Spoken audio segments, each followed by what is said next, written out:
All right, let's move on. We have so much going on, everybody, but let's talk now from, off the pitch situation and transfers to, well, on the pitch from an officiating perspective. Mike Dean, by the way, has caused some headlines recently. Former referee Mike Dean, he said he decided to not alert a fellow official to a missed call via VAR system. This is what he said. I missed the stupid hair pull at Chelsea versus Tottenham, which was pathetic from my point of view. It's one of them where if I had my time again, what would I do?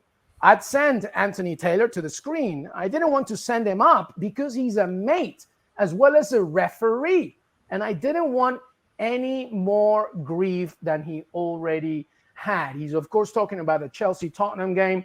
And this is insane to me in many ways. Stewart, let me come back to you, Robert. Like, how do you see this? Because now we're drawing a line between the professionalism of officiating, but now he's trying to spare what could be a very important call due to helping out a friend? I'm not surprised. I've been in the company of referees, and I've heard them talk. Even the other night on FC, we had Mark Clattenburg, who, despite him saying he didn't say it, he said that he wouldn't have booked Tommy Asu. He would have booked Kai Havertz because he would be more worried about Tommy Asu getting a second yellow card than he would about Havertz being a midfield player. So you're now saying that you're making decisions based on what a further decision may be. I've heard other referees and the head of the Premier League referees, Howard Webb, talking on one occasion about how a referee made it difficult for himself because he sent off the leading goal scorer of Leicester, Jamie Vardy, for diving when they were going for the Premier League title. And he actually said, you don't do that. You don't send off you do if you think he's done the wrong thing. Another referee said you can't book Cesc Fabregas or it should have been a penalty when Cesc Fabregas went down in the box because he's not a diver. And I questioned this referee and said, how do you know he's not a diver? So you're basing your decisions on what you think the player is like. I mean, referees, when they start talking, and that's why they don't talk, they make it worse for themselves, I think. I think the interesting thing on what Mike Dean has said is that we were all told from the outset that VAR was there to help the officials and it was there to be their aid.